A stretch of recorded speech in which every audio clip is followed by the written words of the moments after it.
Hello dear students, कैसे हो? सबके सब बढ़िया होंगे एकदम से। तो स्टूडेंट्स, अपन ने जो पहला अभी टॉपिक पढ़ा था पहले वाली क्लास में, उसमें पढ़ा था अपन ने वैज्ञानिक संकेतन। आपको अगर वो समझ में आ गया तो उसके बाद अपना जो नेक्स्ट जो टॉपिक आता है वो आता है सार्थक अंक। इस सार्थक अंक को अपन बोलते हैं सिग्निफिकेंट फिगर्स। इंग्लिश में क्या बोलते हैं? सिग्निफिकेंट फिगर्स, और हिंदी में बोलते हैं सार्थक अंक। अब ये होते क्या है सार्थक अंक, अपन को ये जानना जरूरी है, और अपन क्यों पढ़ेंगे इनको ये भी जानना जरूरी है।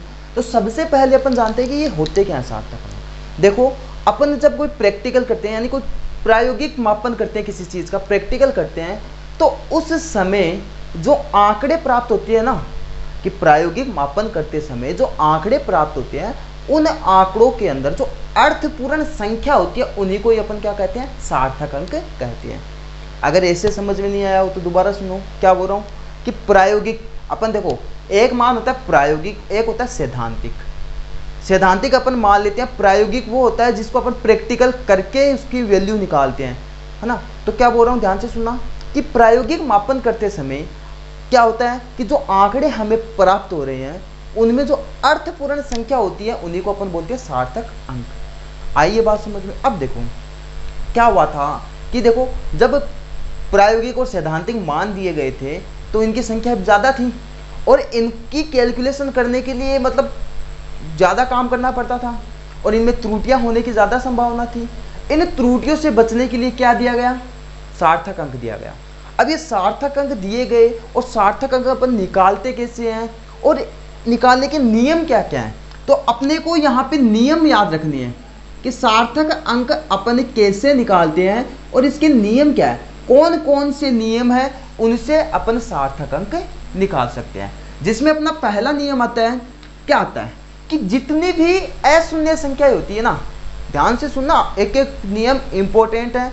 अपन एक एक नियम पढ़ेंगे, उनके साथ उसके एग्जाम्पल देखेंगे, फिर साथ में एग्जाम्पल देखेंगे, ठीक है। तो क्या बोल रहा हूँ, एकदम ध्यान से सुनो। क्या कि जितनी भी अशून्य संख्याएं होती हैं वो सारी की सारी क्या कहलाती है? सार्थक अंक होती है। क्या सभी अशून्य संख्या सार्थक अंक होती है? पहला पॉइंट ये। अब देखो आप इसको कैसे समझोगे, क्या सभी अशून्य संख्या सार्थक अंक होती है? देखो, अब आपको मैं एक संख्या लिख के देता हूं, 5 4 2 1 6 9। अब मैं इसमें पूछूं आपको कि बच्चों बताओ इसके अंदर कितने सार्थक अंक हैं, तब आपका आंसर क्या होगा? मैंने क्या बोला था पहला नियम, कि सभी अशून्य संख्याएं सार्थक अंक होती हैं। तो देखो 1 2 3 4 5 6, तो कितने हैं टोटल सार्थक अंक? 6, ठीक है। क्या बोल रहा हूं, सभी संख्याएं मतलब जितनी अपने को दे रखी है संख्याएं, इनके बीच में अगर दशमलव नहीं है तो उनको क्या बोलते हैं? सार्थक अंक बोलते हैं। अगर देखो आपको क्या बोल रहा हूं, आगे पॉइंट सुनना, इसी में सार्थक अंक है, सभी अशून्य संख्याएं क्या है? सार्थक अंक। आया समझ में कैसे निकालते हैं? कि देखो, जितनी अपने पास संख्याएं हैं उनका कितनी है टोटल? 1 2 3 4 5 6, तो कितने हो गए सार्थक अंक इसके? 6। आपको संख्या गिननी है और लिखने हैं, ठीक है। अब देखो, अगर आपको ऐसा लिख के दे दे तब क्या बोलोगे? तब भी आप बोलोगे कि इसके अंदर सार्थक अंक कितने हैं? 6, क्योंकि दशमलव को कभी भी सार्थक अंक में नहीं गिना जाता। क्या? दशमलव को कभी भी सार्थक अंक में नहीं गिना जाता। तो पहला पॉइंट आया समझ। सेकंड जो नियम आता है ना, वो देखो, पहला नियम समझ में आया सार्थक अंक का, क्या कहता है कि सभी अशून्य संख्याएं होती हैं वो क्या कहलाती हैं? सार्थक अंक कहलाती है। तो ये क्या है? सारी की सारी सार्थक अंक कहलाती है, ठीक है। अब सेकंड पॉइंट देखो, अगर किन्हीं, क्या बोल रहा हूं, अगर किन्हीं दो अशून्य संख्याओं के बीच शून्य संख्या होती है तो वह भी सार्थक अंक होती है। क्या बोल रहा हूं, दो अशून्य संख्याओं के बीच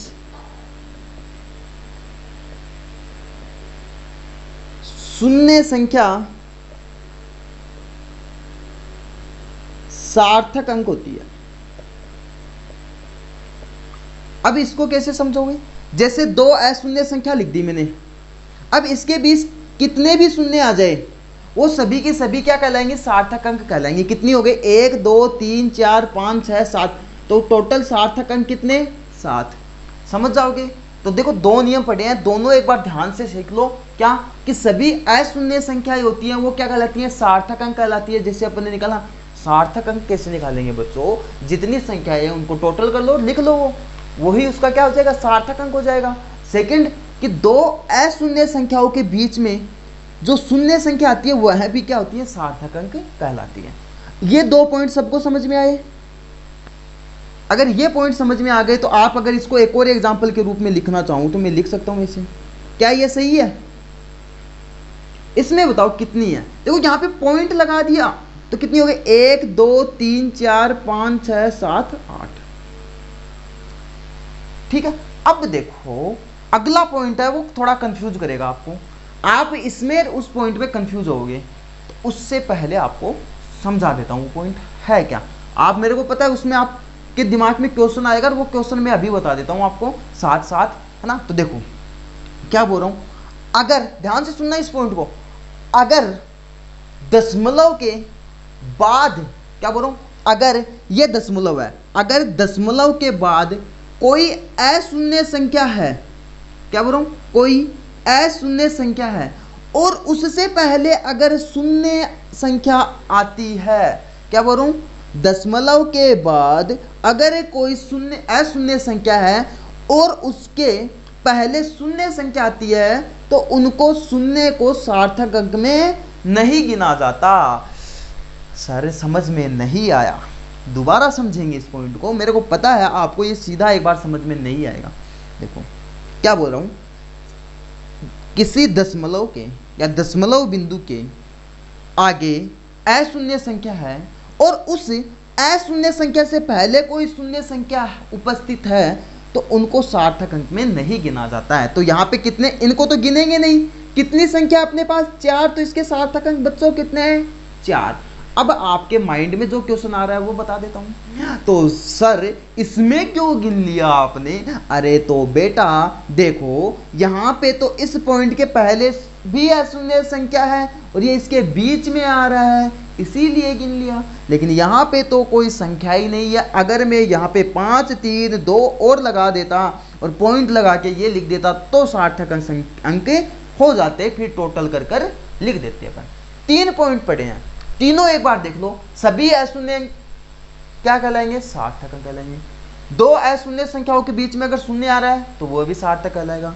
दशमलव के बाद अगर कोई अशून्य अंक आ रहा है, उससे पहले अगर शून्य अंक आ रहा है तो वह भी क्या होगा, वह सार्थक अंक में नहीं गिना जाएगा। जो शून्य अंक है वह सार्थक अंक में नहीं गिने जाएंगे। यह बात आगे समझो। अब नेक्स्ट पॉइंट सुनना, इसको भी ध्यान से, इंपॉर्टेंट है। क्या है सर, सुनना। अगर बोल रहा हूं ध्यान से सुना, अगर दशमलव से, क्या बोल रहा हूं, अगर दशमलव से पहले कोई अशून्य संख्या है, क्या बोल रहा हूं, अगर दशमलव से पहले कोई अशून्य संख्या है और दशमलव के बाद अगर शून्य संख्या उपस्थित होती है तो उन्हें शून्य संख्याओं को भी सार्थक अंक में गिना जाता है। तो यहाँ पे स्टूडेंट्स जेंटलमैन कितने सार्थक अंक होंगे, यहाँ पर आप बोलोगे सर 3 और 2 5, तो टोटल सार्थक अंक 5 हो जाएंगे। क्या बोल रहा हूँ, इस नियम को वापस सुनना कि दशमलव बिंदु से पहले, क्या दशमलव बिंदु से पहले अगर कोई अशून्य संख्या है और उसके बाद कोई शून्य संख्या उपस्थित होती है तो उसे अपन क्या कहते हैं, सार्थक अंक में गिना जाता है। आगे ये बात समझ में, दोबारा बता देता हूं क्या कि दशमलव, क्या बोला, दशमलव के पहले अगर कोई अशून्य संख्या है और उसके बाद कोई शून्य संख्या है तो उसको अपने सार्थक अंक में गिनेंगे, लेकिन यहां पर नहीं गिनेंगे। क्यों, क्योंकि इसमें उल्टा हो रहा है। यहां पे दशमलव से पहले कोई अशून्य संख्या नहीं है और यहां पर है, तो इसीलिए ये नियम बना। ठीक है, नेक्स्ट नियम क्या है, सुनना।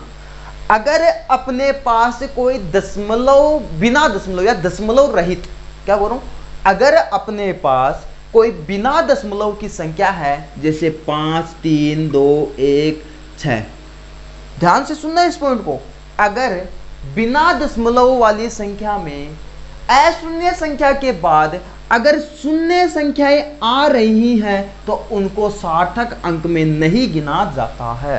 क्या बोल रहा हूं, अगर बिना दशमलव वाली, ध्यान से सुनना, अगर बिना दशमलव वाली संख्या में अशून्य संख्या के बाद अगर शून्य संख्या आ रही है तो उनको सार्थक अंक में नहीं गिना जाता है। तो यहां पे टोटल सार्थक अंक कितने, 1 2 3 4 5। आ गई बात समझ? सुनो मेरी बात वापस से, मेरे को पता है आप कंफ्यूज हो रहे हो, धीरे धीरे आपको ये समझ में आ जाएगा। कैसे, देखो सभी अशून्य अंक क्या है, सार्थक अंक, कोई भी शून्य नहीं होता उसमें। अगर दो अशून्य के बीच में अगर शून्य आ रहा है तो उनको सार्थक अंक गिनेंगे। अगर दशमलव के बाद कोई अशून्य संख्या आ रही है, उससे पहले अगर शून्य संख्या आ रही है तो उन शून्य संख्याओं को सार्थक अंक में नहीं गिना जाता। नेक्स्ट नियम क्या कहता है, अगर दशमलव से पहले कोई अशून्य संख्या है और दशमलव के बाद कोई शून्य संख्या है तो उसको सार्थक अंक में गिना जाता है। और अगला नियम क्या कहता है, अगला नियम कहता है सर कि अगर कोई संख्या अपने पास दशमलव रहित हो या बिना दशमलव के उपस्थित होती है तो अशून्य संख्या के बाद अगर शून्य संख्या आती है तो उनको सार्थक अंक में नहीं गिना जाता है। अगर अब देखो आपको ऐसा मिलता है, अगर आपको ये ऐसा मिलता तो बताओ कितने सार्थक अंक बोलते प्यारे प्यारे बच्चों, 1 2 3 4 5 6। अरे सर इसमें तो 6 होंगे, इनको गिनेंगे नहीं क्योंकि अशून्य संख्याओं के भी बाद में आ रहा है। लेकिन सर ये भी तो है, अरे नियम इसमें आओ, नियम सेकंड के अनुसार। आया ना समझ, अब आ रहा है ना समझ, ठीक है। अब देखो नेक्स्ट नियम क्या कहता है, नेक्स्ट जो नियम है वो ये कहता है अगर आपके पास क्या बोल रहा हूं, अगर आपके पास कोई घातांक है यानी घात है, उसको कभी भी सार्थक अंक में नहीं गिनोगे। जैसे आपको बोले 15 गुणा 10 की घात 15, तो आप क्या बोलोगे, इसमें सार्थक अंक कितने, 2, इसको कभी भी सार्थक अंक में नहीं गिनोगे। क्या बोल रहा हूं कि अगर आपके पास कोई घातांक है यानी घात के रूप में है तो कभी भी उसको सार्थक अंक में नहीं गिनोगे। तो यहां पे कितने हुए, 1 और 2, जैसे आपको लिख दे 5 3 2 गुणा 10 की घात 20, तो यहां पे इसको तो गिनोगे नहीं और इसमें 1 2 3 याद आया समझ। इतना किस किस को समझ में आ गया। ये 6 नियम है, एक बार ये रिवाइज करवाता हूं, फिर एक और पॉइंट है इंपॉर्टेंट वो देखते हैं। एक बार देखो जल्दी से, एक बार मेरे साथ, अगर आपको समझ में आ गया तो जल्दी से मेरे साथ एक बार रिवाइज कर दो। क्या सभी अशून्य संख्या क्या वो सार्थक अंक होती है, दो अशून्य संख्याओं के बीच में अगर शून्य संख्या रहती है वो भी सार्थक अंक होती है। अगर दशमलव के बाद कोई अशून्य संख्या रही है उससे पहले शून्य संख्या रही है तो वो सार्थक अंक में नहीं गिनी जाती। अगर दशमलव से पहले कोई अशून्य संख्या है उसके बाद अगर शून्य संख्या आती है तो उसको सार्थक अंक में गिना जाता है। अगर बिना दशमलव वाली संख्या में अशून्य संख्या के बाद अगर शून्य संख्या आती है तो उसको सार्थक अंक में नहीं गिना जाता। अगर कोई घात के रूप में आ रहा है तो घातों को कभी भी सार्थक अंक में नहीं गिना जाता है। ये बात सबको समझ में आई। अब नेक्स्ट पॉइंट सुनना प्यारे प्यारे बच्चों, जेंटलमैन, अगर कभी भी आपको ऐसे मिले ना 4.17 या 4.71 कोई भी ग्राम में कितने सार्थक अंक होंगे, सर ये तो गड़बड़ हो गई। तो आपको कभी भी अगर यूनिट दे देना यूनिट, तो तब सारे जो अंक होंगे वो सार्थक अंक होंगे। कितने हो गए, 3। कितने, 1 2 3। लेकिन अब आएगी दिक्कत, क्या ये लिख के दे दे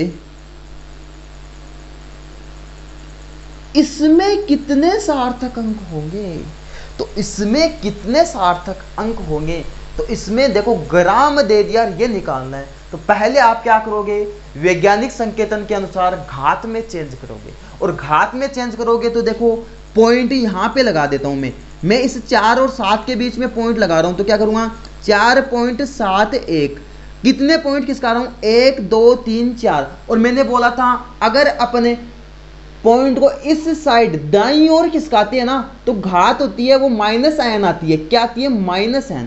तो क्या आ जाएगी, गुणा 10 की घात -4। कितने पॉइंट किसका है, 1 2 3 4, तो 4 किसका है तो -4। यहां तक किसी भी बच्चे को कोई दिक्कत है क्या, बोलो, यहां तक किसी भी बच्चे को कोई दिक्कत इन नियमों में? 6 नियम तो इजी है। फिर एक बात और बताइए, क्या कि अगर ग्राम या कोई यूनिट दे रखी है तो आप केवल और केवल जो जितनी संख्याएं उपस्थित हैं उनको सार्थक अंक मान लेंगे। और अपन करते हैं फिर कि अगर ऐसी संख्या दे दे तो सबसे पहले उसको घात के रूप में चेंज करेंगे। हमेशा आप ये बात याद रखना, हमेशा, कि जब भी आपको ऐसा दे देना तो सबसे पहले आप क्या करोगे बच्चों, आप सबसे पहले उसको घात के रूप में चेंज करोगे। और अपने को पता है घात होती है वो सार्थक अंक में नहीं आती है, और अपने ये मान लिख देंगे। तो ये नियम पता चले सभी को, सार्थक अंकों के नियम याद हुए। अगर इन नियमों में किसी भी बच्चे को कोई दिक्कत है ना तो वो बोल देगा। ये नियम अशून्य संख्या के पहले अगर शून्य है तो सार्थक अंक नहीं, अगर दशमलव के पहले अशून्य संख्या और उसके बाद शून्य संख्या तो सार्थक अंक होगी, अगर बिना दशमलव वाली संख्या तो उसमें अशून्य संख्या के बाद में अगर जीरो आ रहा है तो वो सार्थक अंक नहीं होगी, घातांकों का भी सार्थक अंक नहीं गिना जाएगा। हो गया। अब अपन जो सीखेंगे वो इंपॉर्टेंट है, इन सार्थक अंकों का जोड़ बाकी गुणा भाग करना। वो कैसे करेंगे, जैसे अपने वैज्ञानिक संकेतनों का क्या था ना, इसी प्रकार से इनका भी करना सीखेंगे।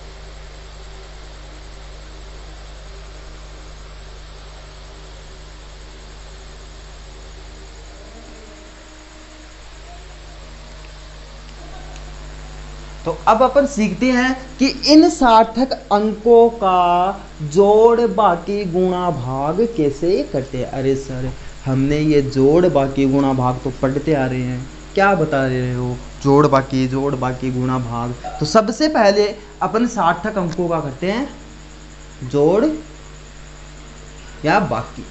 अब देखो एक एक चीज बताऊंगा, जोड़ बाकी में जोड़ बता दूंगा, गुणा बाकी में गुणा बता दूंगा, बाकी आप खुद से सोल्व करने की कोशिश करना, अगर नहीं आए तो पूछना, है ना। ये आपका होमवर्क दे रहा हूं मैं आपको, है ना। देखो अगर जब भी अपन जोड़ बाकी करेंगे ना तो पहला पॉइंट क्या होगा इसमें, देखो 2 पॉइंट बताऊंगा।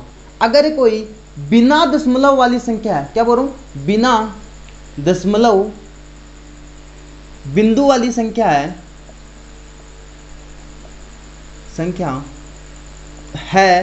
तो अपन जो अंतिम परिणाम होगा ना, अंतिम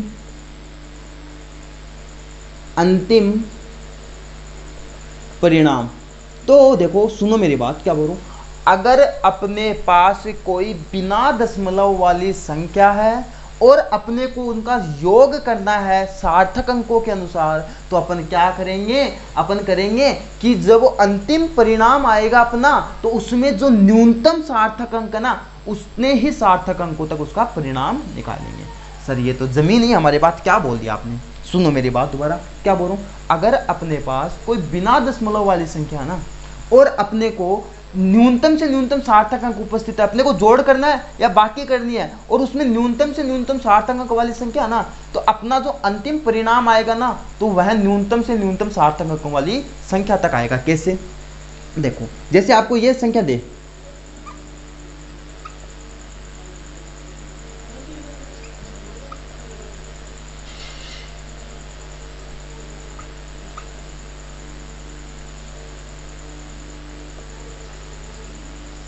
यह संख्या आ जाए आपके पास।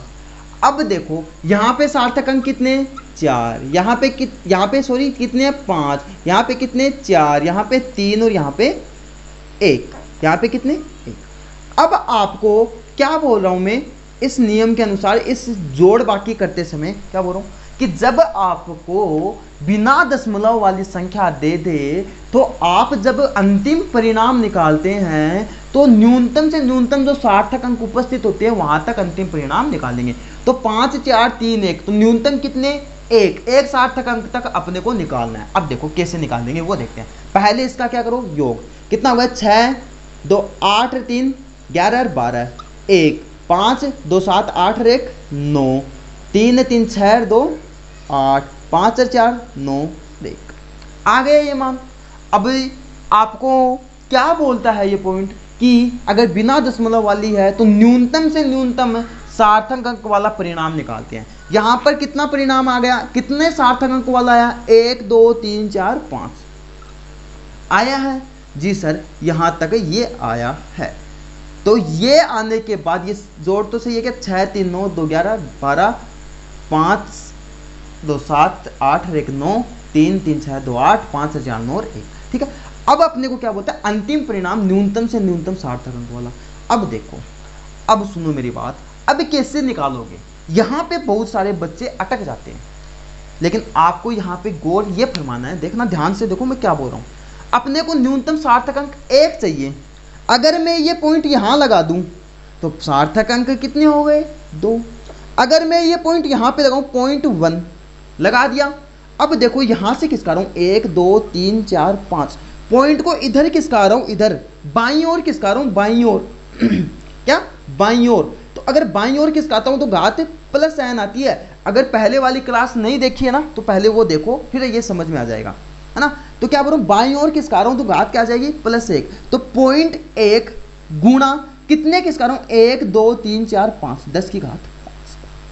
अब कितने सार्थक अंक आ गए, 1। घात को अपन गिनते नहीं है, घात को सार्थक अंक माना नहीं जाता, और सार्थक अंक कितने हो गए, 1। और अपना अंतिम परिणाम कितना आएगा, 1 तक ही आएगा। क्यों, क्योंकि इस कैलकुलेशन में, इस योग में न्यूनतम से न्यूनतम सार्थक अंक कितने हैं, 1। आया क्या ये पॉइंट समझ, अरे सर अभी भी नहीं आया, तो सुनो मेरी बात बच्चों, ध्यान से सुनो इसको गौर से, क्या बोल रहा हूं। अगर अपने पास कोई बिना दशमलव वाली संख्या है ना, तो उसमें अपन क्या करेंगे, उसमें अपना सीधा पॉइंट ये रखेंगे कि अगर जो अपन कैलकुलेशन कर रहे हैं उसमें अगर न्यूनतम से न्यूनतम सार्थक अंक है ना, तो अंतिम परिणाम वहां तक निकालेंगे जिसमें न्यूनतम से न्यूनतम अंक आए। अब अपने को पता है कि ये संख्या है, इसको भूल जाओ, फिर आप क्या करोगे, इसको भूल जाओ और बाकी ये कर दो। अगर आपका इसका सन्निकट करना चाहो तो इसको 2 भी कर सकते हो, 0.1 के बाद में 9 आ रहा है तो इसको 2 भी कर सकते हो, उसमें कोई दिक्कत नहीं आने वाली, है ना, इसमें कोई दिक्कत नहीं आने वाली। तो क्या कर दोगे आप, इस पॉइंट को यहां पे लेके आएंगे, सैन मतलब अपन क्या करते हैं, न्यूनतम से न्यूनतम सार्थक अंक चाहिए बच्चों अपनों को, तो न्यूनतम से न्यूनतम सार्थक अंक कितना अपना, 1। और इसको 1 लाने के लिए क्या करेंगे अपन, तो इस पॉइंट लगाएंगे। अब वो पॉइंट कहां लगाएंगे सर, वो पॉइंट तो अपन इधर किसका आएंगे, अगर देखो यहां पे लगा दूंगा तो सर 5 ही रहेंगे, यहां पे लगा दूंगा तो भी 5, यहां पे लगा दूंगा तो भी 5, यहां पे लगा दूंगा तो भी 5, लेकिन यहां लगा दिया मैंने, क्या लगा दिया, यहां लगा दिया और इसको हटा दिया और घात के रूप में लगा दिया 5, तो कितने आ गए अपने पास सार्थक अंक, 1 आ गया। अब दूसरा पॉइंट इस जोड़ बाकी में देखो, अगर अपने पास कोई दशमलव वाली संख्या है, क्या है, देखो एक तो थी बिना दशमलव वाली संख्या, दशमलव वाली संख्या, अगर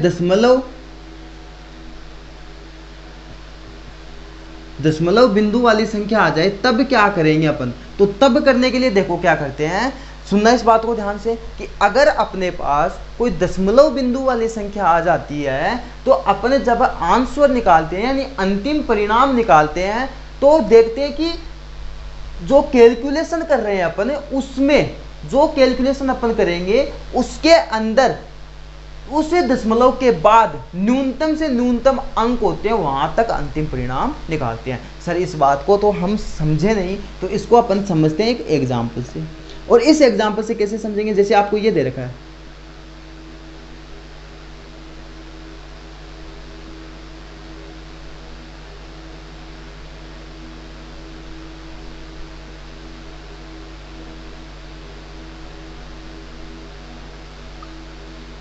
अब देखो समझो इस बात को, क्या बोला मैंने, अगर कोई अपने पास दशमलव वाली संख्या थी, देखो एक तो थी दशमलव बिना दशमलव वाली, उसमें तो अपन देखते कि न्यूनतम से न्यूनतम सार्थक अंक उतने परिणाम निकालेंगे।